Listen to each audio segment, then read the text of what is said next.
झारखंड सहायक शिक्षकों की भर्ती 2024 झारखंड सरकार इस वर्ष निकालेगी रिक्त 80,000 शिक्षकों का विज्ञापन। या सी ही नहीं दोस्तों, 84,000 से ज़्यादा शिक्षकों की नियुक्ति हो सकती है झारखंड में। तो मैं आपको बता दूं दोस्तों ये कैसे संभव है।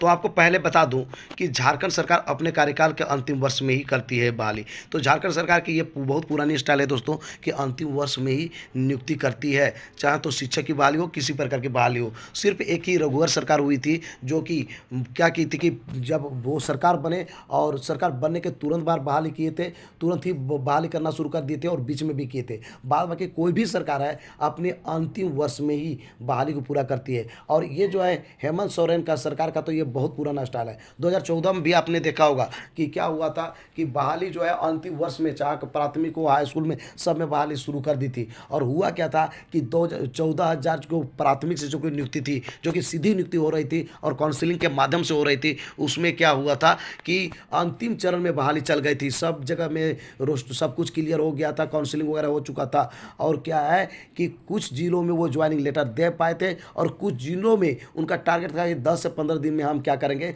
सभी जिलों में नियुक्ति पत्र देंगे। और वैसी स्थिति में अचानक से आचार संहिता लागू हो गई और जिसके कारण वो जो है हेमंत सोरेन पूरी बहाली प्रक्रिया को अंतिम रूप नहीं दे पाए। तो हुआ क्या था, रघुवर सरकार जो है वहाँ पे जो है बाजी मार दिए और वही कारण भी हो सकता है कि हेमंत सोरेन की सरकार हार गई थी। तो रघुवर सरकार की जब समय आई, रघुवर सरकार ने बहुत वादे करके आए थे। तो हुआ क्या था कि वहाँ पे जो है हेमंत सोरेन एक आवेदन किए थे रघुवर दास जी को कि मैंने जो है बहुत मेहनत की है और जो है मेरी अंतिम इच्छा थी कि इतनी सारे बहालियों को करूं। तो आपसे यही रिक्वेस्ट है कि जो भी मैंने बहाली प्रक्रिया के अंतिम रूप दिया था, उस बहाली प्रक्रिया पे आप किसी प्रकार का आपको दिक्कत नहीं होनी चाहिए। और आप जो है सबसे पहले जो है प्राथमिक शिक्षकों की मैंने जो बहाली प्रक्रिया का अंतिम चरण दिया था उसको पूरा कीजिए। तो रघुवर सरकार इस बात को मान गए थे और जो ही वो सरकार बने सबसे पहले स्टार्ट कर दिए थे 14,000 प्राथमिक शिक्षकों के लिए काउंसलिंग।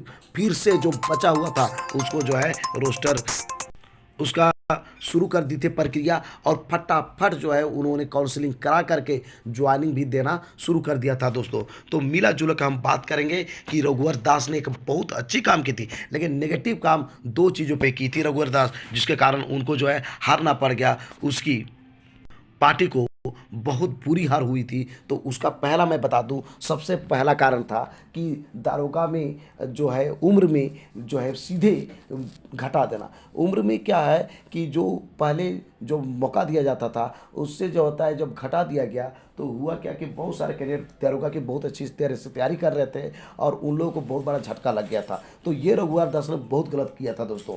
और दूसरा गलत ये किया था रघुवर दास कि झारखंड को दो भागों में बांट दिया था, 11 जिला और 13 जिला। झारखंड में ही झारखंड के लोग पूरे झारखंड में फॉर्म नहीं भर सकते थे सभी जिला में, और कुछ जिला ऐसा कर दिया था कि झारखंड में तो पूरे झारखंड के लोग भरेंगे ही और इंडिया के लोग फॉर्म भरेगा। तो ये जो है यहाँ पे जो है अलग अलग जो नियम बना दिया था, झारखंड को दो भागों में बांट दिया था, जिसके कारण जो है बीजेपी को बुरी तरह से हार मिली थी। तो मैं बीजेपी कांग्रेस इस चैनल के माध्यम से नहीं करना चाहता हूं दोस्तों, लेकिन ये बात जरूर है, चाहे सरकार की जो भी सरकार रहे, वो चाहे जेएम हो, कांग्रेस हो, बीजेपी हो, कोई भी सरकार रहे, वो यदि स्टूडेंट के पक्ष में काम नहीं करेगी तो ये तय है कि उसका हारना तय है, चाहे तो वो कोई भी सरकार रहे। और अभी चाहिए सरकार को, कोई भी सरकार को ये चाहिए कि स्टूडेंट के पक्ष में काम करे, और वही नहीं तो वही हाल होगा जो उनकी है। अब चूंकि भविष्य का विषय में यदि सरकार सोचती है तो उसकी निश्चित ही जीत है दोस्तों। तो मैं आपको बता दूं कि अंतिम वर्ष में ही कोई भी सरकार होती है। जब से आप देखे होंगे 2000 के बाद जब भी, यानी 2000 में जब झारखंड अलग हुआ, तब किससे लेकर अभी तक जब भी हुआ तो झारखंड सरकार अंतिम वर्ष में ही नियुक्ति करती है। तो इस बार भी सरकार की ये जो जेएम सरकार की अंतिम वर्ष रहा है, कार्यकाल का अंतिम वर्ष है, तो ये नियुक्ति करेगी। चाहे इसके जगह में कोई भी सरकार रहती तो जरूर करती, क्योंकि कोई भी चाहेगा यही कि हम अपना उपलब्धि दिखाएं, और उपलब्धि नहीं दिखाएगा तो सीधी बात है उसको हार होगा। ये सरकार को हमसे और आपसे ज़्यादा पता पता सरकार को है, इसलिए बहाली करेगी। आप एकदम पॉजिटिव रहिए और तैयारी में लगे रहिए, और नहीं तो नेगेटिव में रहिएगा दोस्तों। तो आज का मैं बता दूं, आज 3 तारीख है, आज अंतिम तिथि है जेपीएससी का फॉर्म भरने का। और आपको मैं ये भी बता दूं कि 29 फरवरी ही अंतिम तिथि था, लेकिन लोग क्या है इतने लापरवाह थे कि बहुत लोग जो है फॉर्म नहीं भर पाए थे, उसी दिन फॉर्म भरना शुरू करते हैं। और क्या हुआ कि बहुत सारे लड़के कहते थे कि सर मैंने फॉर्म नहीं भर पाया। मैंने भी जेपीएससी को कॉल किया, और वो जो है लास्ट में जेपीएससी ने फिर से डेट बढ़ा दिया, और आज अंतिम तिथि रखा है फॉर्म भरने का। आज यदि आप नहीं फॉर्म भर पाते हैं तो दिक्कत है, और आपको 13 दिन के बाद, आज के 13 दिन के बाद यानी 17 मार्च को जेपीएससी का एग्जाम होने वाला है। बताइए कि आप नेगेटिव कहिएगा, बहाली नहीं होगा, ये नहीं होगा, वो नहीं होगा, ये फालतू है सरकार, ऐसे करते रह जाइएगा तो क्या होगा कि आपका कुछ तैयारी नहीं हो पाएगा, लास्ट में एग्जाम देने जाइएगा आप कुछ नहीं लिख पाएगा। तो आप पॉजिटिव रहिए। और मैंने देखा है कि जो लड़के पॉजिटिव थे वो नौकरी लेके तैयार हैं, नौकरी ले लिए, और जो नेगेटिव है वो नेगेटिव करते थे, करते हैं और करते रहेंगे। इसलिए आप जो है यदि नौकरी लेना है, सरकारी जॉब लेना है, तो आप पॉजिटिव रहिए और तैयारी कीजिए। ये एग्ज़ाम तो होगी, ऐसा थोड़ी है ये सरकार ना करे अगला सरकार करेगी, करेगी तो करेगी, लेकिन तैयारी आप कर दीजिएगा। ये 2 दिन में आप कर देंगे तो आप बहुत बड़ा तिस्मार खान नहीं है, ठीक है। हम लोग की नॉलेज ऐसा नहीं, भगवान ने दे दिया जाओ बिना पढ़े तुम नौकरी ले लेगा, तो ऐसा नहीं होता है।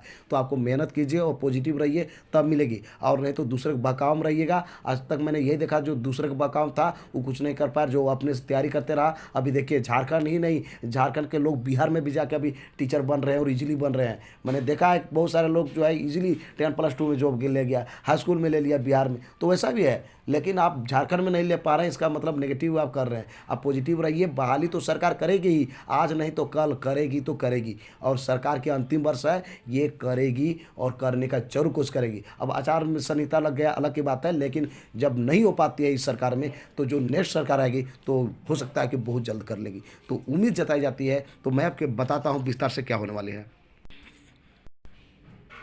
तो दोस्तों मैं बता दूं शिक्षा विभाग में कहाँ कितनी है रिक्तियाँ। तो पहला बता दूं कि प्राथमिक शिक्षकों की जो 50,000 की नियुक्तियाँ होने वाली है, जिसमें 26,001 शिक्षकों की बहाली की प्रक्रिया चल रही है, और 24,000 की बहाली जो है जस्ट आने वाली है, जैसा कि आप लोग को पता है। तो दोस्तों मैं बता दूं 26,000 वाली जो किसी पूरा फ्री हो जाएगी, टेंशन फ्री हो जाएगी सरकार, तो उसके बाद 24,000 जो है इसी नियमावली के तहत तुरंत हो जाएगी। जो भी लफड़ा 26,000 वाले में है, 26,000 वाले के बाद उसमें भी होगी, जिसकी प्रक्रिया आपकी चल रही है। अब बात करते हैं 20,000 से हाई स्कूल शिक्षकों की भी होगी। जैसे आपको पता है कि 2000 मतलब क्या बोलते हैं 2016 में 17,000 से ज़्यादा शिक्षकों की नियुक्ति होने वाली थी, उसमें से बहाली प्रक्रिया अभी अंतिम चरण में है, और 8,000 से ज़्यादा सीट वहाँ पे बच गया है, वो 8,000 भी होगा। और लगभग 2015 से लेकर 2024 के बीच जो है 12,000 जो है लगभग रोस्टर फिर से आने वाला है। मिला जुला के 20,000 से ज़्यादा शिक्षकों के लिए बहाली यदि सरकार नहीं भी कर पाती है, तो सबसे पहला विज्ञापन आएगा, एग्जाम होगा, और एग्जाम के बाद रिजल्ट के भी आ सकता है, सिर्फ ज्वाइनिंग लेटर हो सकता है नहीं मिल पाएगा दोस्तों। अब बात करते हैं 10+2 हायर सेकेंडरी स्कूल की। तो 7,000 शिक्षकों की इसमें भी नियुक्ति होगी, जिसमें 3,000 शिक्षकों की बहाली की प्रक्रिया एकदम अंतिम चरण में है। इसमें एग्जाम सबकी हो चुकी है, रिजल्ट भी 4 सब्जेक्ट का आ चुका है, और बाद बाकी बचा हुआ है, यानी बहाली की प्रक्रिया 3,000 का चल रहा है, और 4,000 की वैकेंसी पुनः आपको देखने को मिलेगी दोस्तों।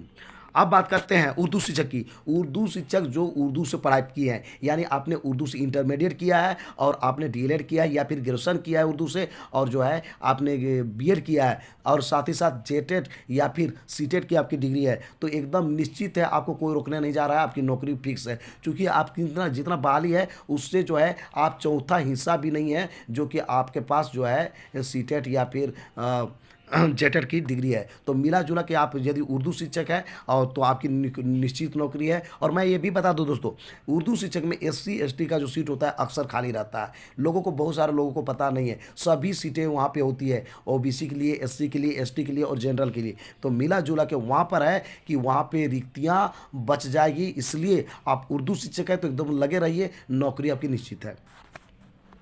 अब कुल हम बात करते हैं दोस्तों, जैसा कि मैंने बताया आपको कि प्राथमिक शिक्षकों की 50,000 से ज़्यादा सीटों पे बहाली होगी। आप क्यों होगी? कहिएगा सर 50,000 लिख रहा है, आप 50,000 ज़्यादा से बोल रहे हैं। तो आपको मैं बता दूं कि 65,000 शिक्षकों की बहाली होने वाली थी, जो कि मर गए। आपका जो इसके पूर्व जो शिक्षा मंत्री थे जगन्नाथ महतो, उसने 65,000 शिक्षकों के लिए जो है रिक्वेस्ट किया था, लेकिन वित्त विभाग में प्रॉब्लम हो गई थी, जिसके कारण उसको 50,000 नियुक्ति करने का ही उसको ऑर्डर मिला था। तो वो 50,000 होने वाली है, लेकिन सीट का बात करें तो 65,000 यदि सरकार चाहे तो तुरंत कर सकते हैं, लेकिन 50,000 होगी। अब बात करते हैं हाई स्कूल शिक्षक का, को मैंने पहले ही बता दिया कि 20,000 शिक्षकों की नियुक्ति होगी। 10+2 का बात करेंगे तो 7,000 के विज्ञापन निकल जाएगा दोस्तों, और उर्दू शिक्षक की 7,921 है। पूरा बात करेंगे टोटल तो 84,921 शिक्षकों की नियुक्ति होगी, झारखंड सरकार करेगी 2024 में। ये अंतिम वर्ष है। तो दोस्तों आज का मेरा ये वीडियो आपको कैसा लगा जरूर हमें बताएं, अपनी राय दें हमें इस वीडियो के कमेंट बॉक्स में। यदि ये मेरा वीडियो अच्छा लगा दोस्तों तो मेरे इस वीडियो को कर दीजिए लाइक, चैनल को कर दीजिए सब्सक्राइब, और ज़्यादा से ज़्यादा दोस्तों को इस वीडियो को कर दीजिए शेयर दोस्तों। तो दोस्तों फिर मिलते हैं एक नए और ऑथेंटिक वीडियो के साथ, तब तक के लिए हमें इजाज़त दीजिए। धन्यवाद।